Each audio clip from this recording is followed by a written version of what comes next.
Hi, my name is Josh, and today I'm really excited to bring you something that I personally find very interesting, and it's something that I actually started my tech journey with. So today we're going to be using a Raspberry Pi 4, and we're going to install Kali Linux, which is a ethical hacking operating system, onto the Raspberry Pi so that we can actually start projects in the near future. So what is a Raspberry Pi? What is Kali Linux, and why should you care about it? Well, this Raspberry Pi 4 is actually an entire computer in this little circuit board system, and I actually started out with a Raspberry Pi 4 as kind of my first computer, honestly. And so my little brother came over one day and he was like, hey, you can get this thing for like 120 bucks on Amazon, and it's like a hacking computer. And that's all I needed, and 3 years later, this is where we are. So first thing we need to do is you need a Raspberry Pi 4, you need a SD card, has to be at least 16 gig, but it can be 32 gig. I've actually put this on a 128 gig SD card, but a small little thing that looks like this. And we're gonna need Raspberry Pi imager, a laptop, and that's it. If you've never even heard of a Raspberry Pi 4, they can do all kinds of things. Honestly, the possibilities are limitless. If you look up Raspberry Pi 4 projects on YouTube, there's so many different things that it can do. First of all, one of the things that we're going to do here pretty soon is install a LCD touchscreen onto the Raspberry Pi. So I have a mobile LCD screen.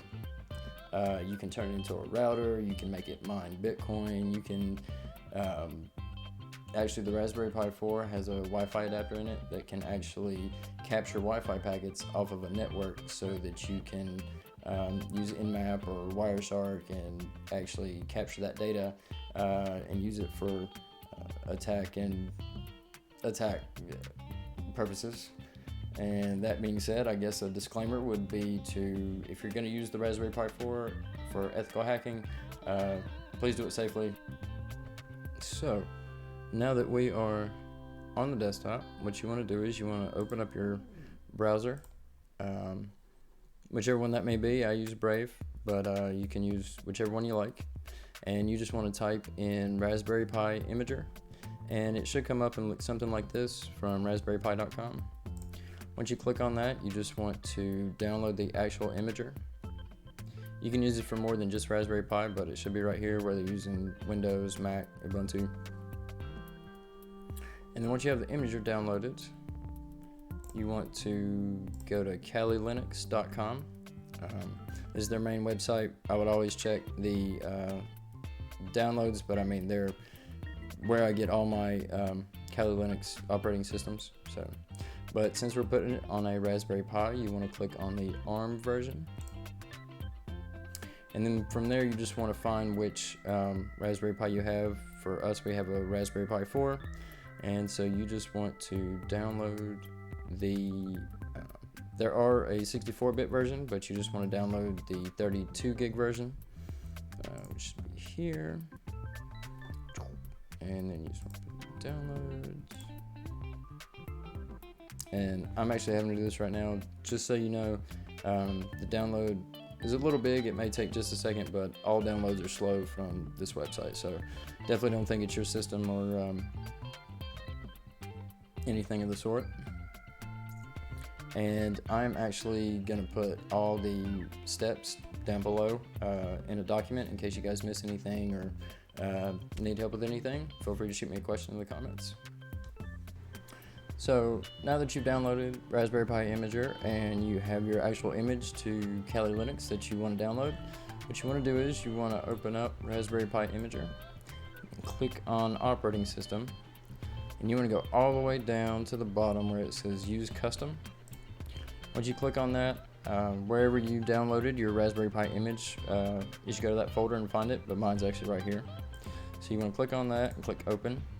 And then when you choose your storage device, you just want to make sure that you choose yours. To save time, I've actually went ahead and wrote it to an SD card because it does take a little bit. And then all you want to do is just click on your storage device, because it will delete everything on that storage device. So you just want to make sure that you've taking your SD card here and you put it in either a SD card reader, like so.